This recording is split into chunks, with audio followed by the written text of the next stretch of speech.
What's up, guys? So today we are going to be talking about upsizing wheels and tires.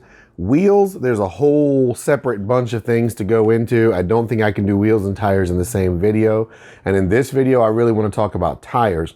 So if you'd like to see wheels as a separate video, let me know down in the comments section and I will get on that as a separate video after this one. But tires, upsizing tires specifically, that's what we're talking about here. First of all, you need to understand how the tire sizing works.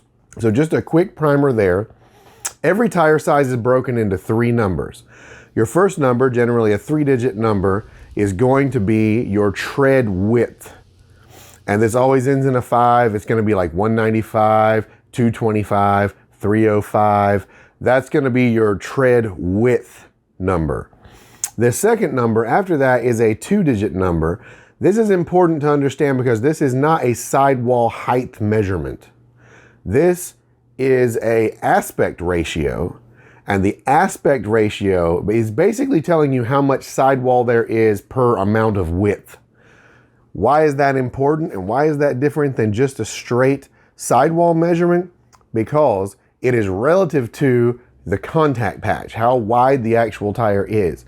Therefore, a 225/35 and a 265/35, even though the middle number is the same, are not the same height. So it's important to understand that those two numbers relate to each other. The third number is just the wheel size, 16, 17, 18, whatever. I think most everyone knows that. But when going to a different size, a different tire size or a different wheel size, sometimes I hear people ask questions about how to determine what tire size to go with.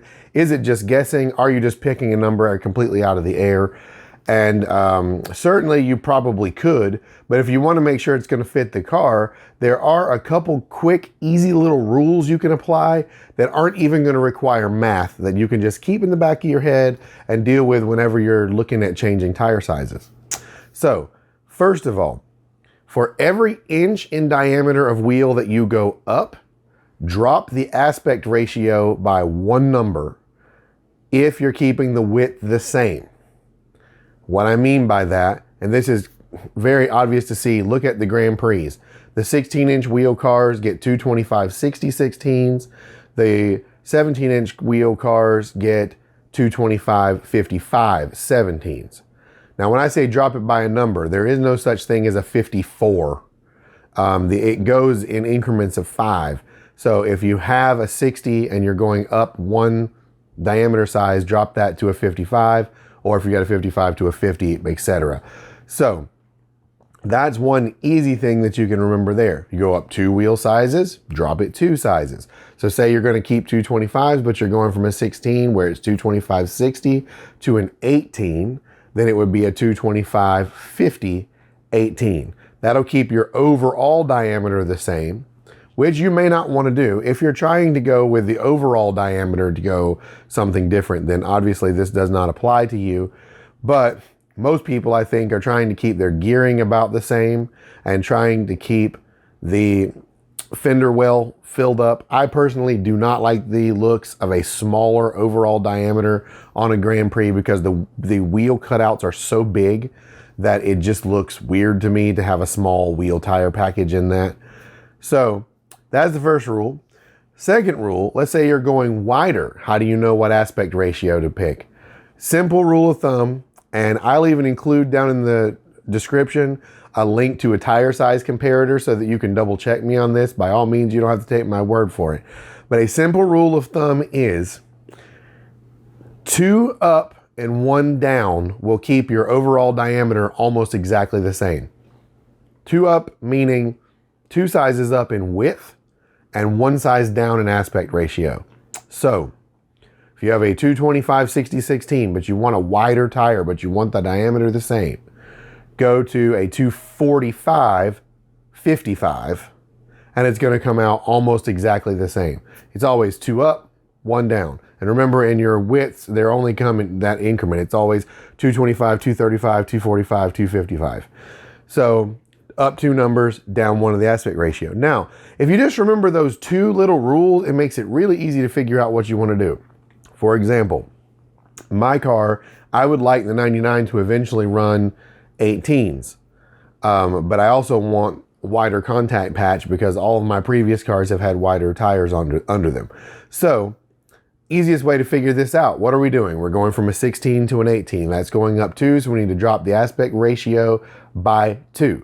That will go from a 225/60/16 to a 225/50/18. Now I want to go to a 245. So 225, 235, 245, that's already 2 up. 1 down on the aspect ratio is 45. So, it's 45. So it would be a 245, 45, 18. Should come out to be very close to the same diameter as the 225/60/16, only now with a shorter sidewall and more wheel to take up the slack and more contact patch on the ground. So that's the basics of how I look at doing this. And if for whatever reason you're going backwards, if you want to keep your diameter the same, but you want to go to a narrower tire or you want to go to a shorter tire, just run this math backwards and it works exactly the same way. But like I said, you don't have to take my word for it. I will leave a link to a tire size comparator program so you can go play around with it on your own. But just on the fly, keep those 2 things in your mind and you can pretty much figure out where you want to go with it. So that's the main tips I wanted to throw out there for upsizing tires. If you'd like to see one on upsizing wheels and what those numbers mean and how to adjust those, let me know down in the comments. If you want me to carry on with tires and go into tire compounds and tread wear ratings and stuff like that, let me know that down in the comments. Drop me a like on this video. Let me know if you like these types of videos. And I will see you guys in the next one. Make sure you're subscribed so you see it. And I'll see you then. Thank you so much for watching and peace.